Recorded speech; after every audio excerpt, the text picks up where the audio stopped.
ยังมีความหมายนะแต่ละอัน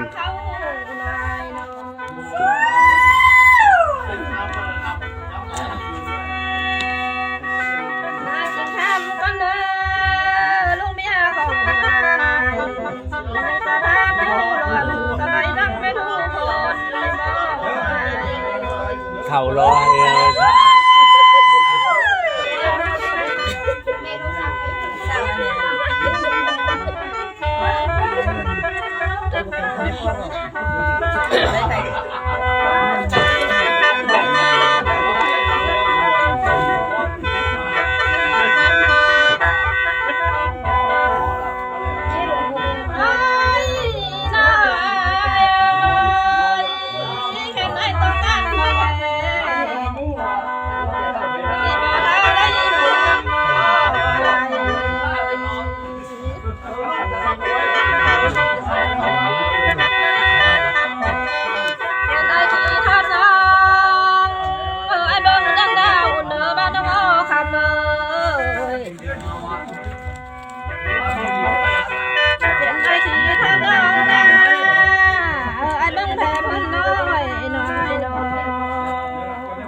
มาแม่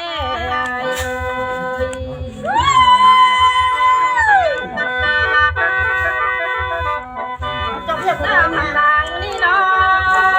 บ่ได้เห็นหน้าเบอร์โทรก็พออยู่ว่าโม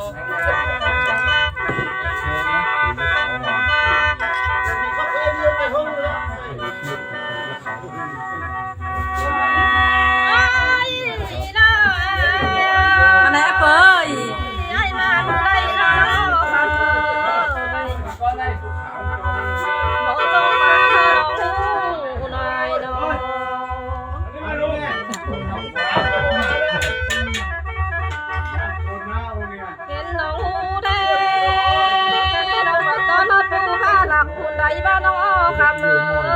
ยมันอันใดเนาะบ่ต้องฟังเธอนางหูบ่สิเนาะกระดกผ้าหอมผู้ใด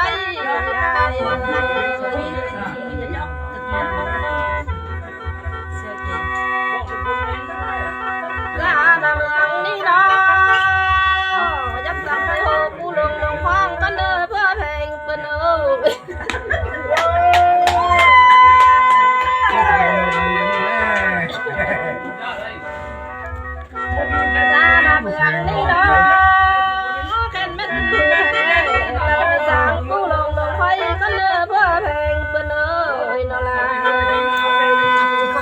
โอ้ย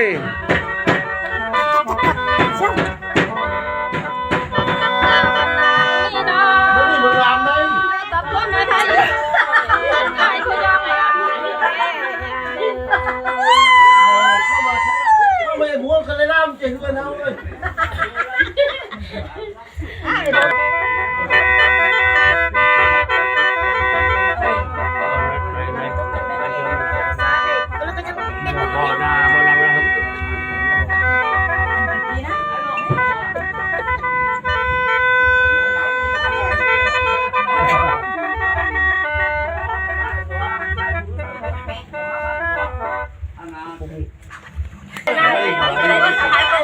ไปได้นะใครเบิ่ง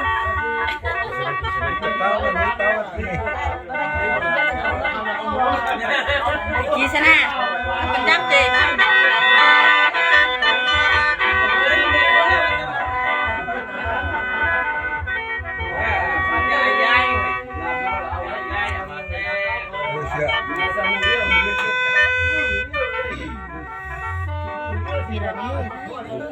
ทำเพราะเลยแล้วมันก็เป็นตัวตั้งต่อไปเอ็มมา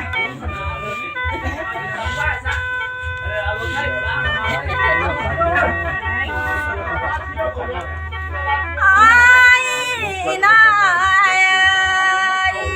อันว่าจริงเทบ่บ้านน้องล้อนี่เอ้ย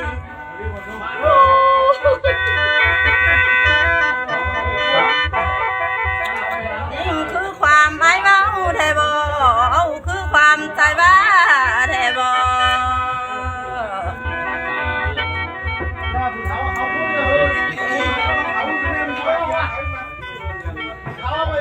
เขาปาละคนเปิดมานะจ้าจะลงเห็นน้องนี่ใครรู้ได้ โอ้ยน้อยอันละเจ้าหน้าเมืองนี่น้อ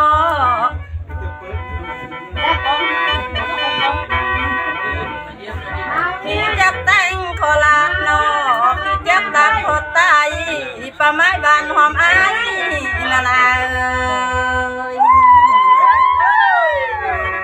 โอ้ยใครกับประธานมีเมียทีอุ้ยจะตั้งเลยสบายเลย เป็นยังน้อยไอ้ว่าฝักใส่เที่ยงนอใส่บ่เลี้ยงใส่หม้อนี่นะ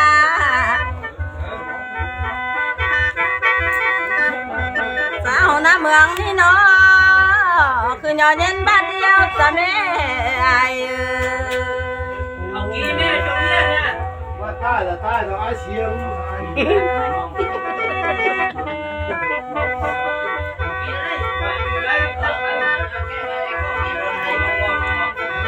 ไอ้น้อยสาวหน้าเมืองนี่นะไอ้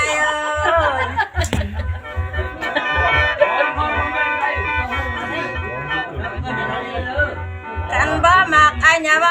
เนอลูกเป็นสุขเลย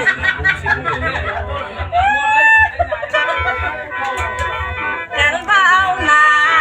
บ่มีใจอย่าทุเดียวมาลิ้นไอ้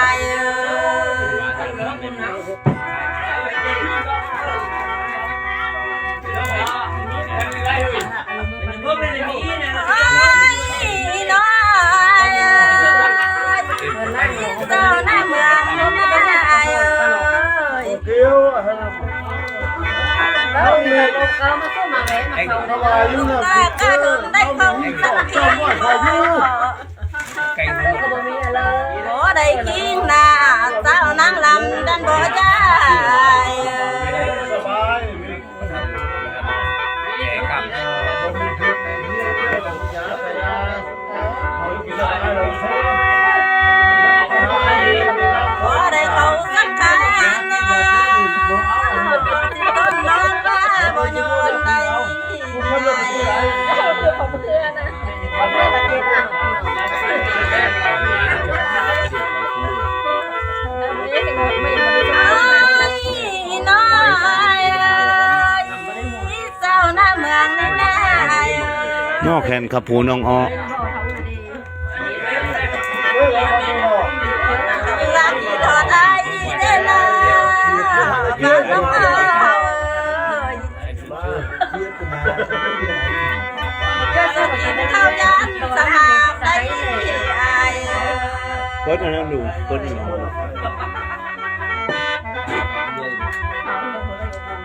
น้องนี่กี่ทอดไอ้เนาะสิกินผักจำตาทองนะน้อง แม่ข้ายันลงเธอจะเจ็บแน่น้องหัวใจน้องแล้วไอ้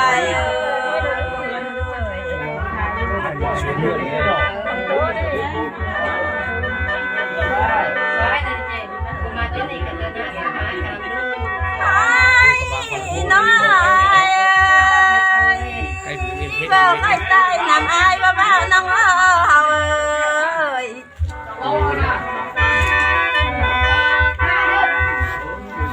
ไอ้นี่นะสามักนำนักเก็บไอ้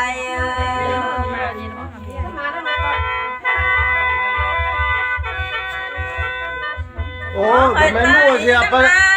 พอเผาส่วนมาเกียงแล้วกันสิ แต่เมื่อนั้นบ้าบอนน้องใจเอ้ย นอกจากเป็นนาโซ่ละเรื่องติดเรื่อง ไหนปันลูกน้องปันอ้อนนะปังน้องอ้อมาพาลิ้นนี่นะ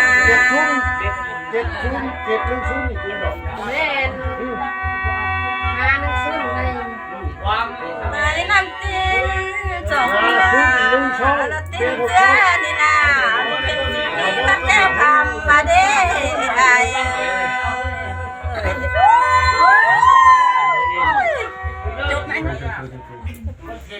เอา